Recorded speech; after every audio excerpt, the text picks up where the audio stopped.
क्या आपने कभी सोचा कि जो mobile phone, laptop, AI tools और टेक्नोलॉजी हम यूज कर रहे हैं वो अगर अचानक से बंद हो जाए तो क्या होगा।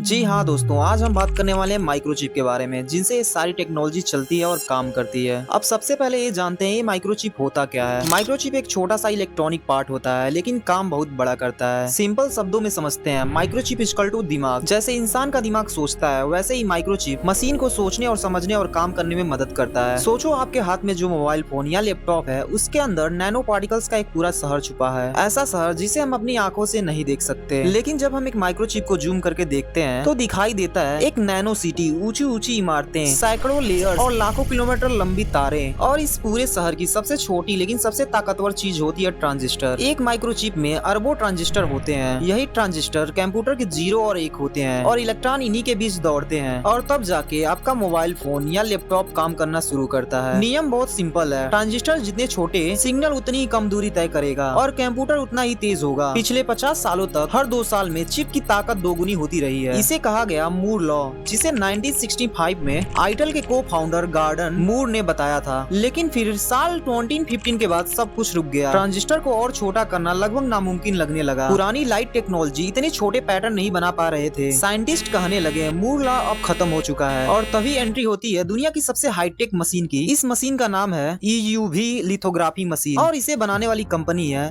ASML। ये कंपनी ना अमेरिका में है, ना ही चीन में है, बल्कि नीदरलैंड्स में है। आज की तारीख में पूरी दुनिया में सिर्फ ASML ही ऐसी मशीन बना सकती है और बिना इसके मॉडर्न चिप बनाना नामुमकिन है। अब जानते हैं आखिर ये माइक्रोचिप बनाए कैसे जाते हैं। सबसे पहले रेत से अल्ट्रा प्योर सिलिकॉन निकाले जाते हैं और उसे पिघलाकर उसमें एक सीड क्रिस्टल डाला जाता है। धीरे धीरे उसे ऊपर खींचा जाता है और बनता है एक perfect single crystal silicon rod. इसी रॉड को काटकर बनाते हैं सिलिकॉन वेपर, जिन पर चिप्स प्रिंट होते हैं। और अब आता है असली खेल। ASML की मशीन के अंदर एक मोल्टन टीन की बूंद हर सेकंड 50,000 बार उड़ाई जाती है। उस बूंद का साइज एक ब्लड सेल जितना होता है और स्पीड 250 किलोमीटर पर हावर। और उस एक बूंद पर 20 माइक्रो सेकंड में 3 बार लेजर से हिट किया जाता है। पहली हिट चपटा करता है, दूसरी हिट गर्म करता है और तीसरी हिट विस्फोट करता है और टेम्परेचर पहुंचता है 2,22,000 केल्विन, यानी सूरज की सतह से 40 गुना ज्यादा। इसी एक्सप्लोजन से पैदा होती है एक्सट्रीम अल्ट्रा वायलेट लाइट, जिससे चिप्स पर एटम्स के लेवल तक के डिजाइन बनाई जाती है। और चिप्स के लेयर इतनी एक्यूरेसी से अलिंग होती हैं कि एरर सिर्फ 5 एटम्स तक का होता है। 30 साल तक साइंटिस्ट कहते रहे ऐसी मशीन कभी नहीं बन सकती, लेकिन ASML ने इसे बना दिया। आज iPhone, AI chip, super computer, satellite सब कुछ इसी मशीन पर डिपेंड करता है। इसलिए ASML सिर्फ एक कंपनी नहीं, ये पूरी दुनिया के टेक्नोलॉजी का बैकबोन है। अब मिलते हैं नेक्स्ट वीडियो में, तब तक के लिए वीडियो को लाइक और चैनल को सब्सक्राइब कर लें।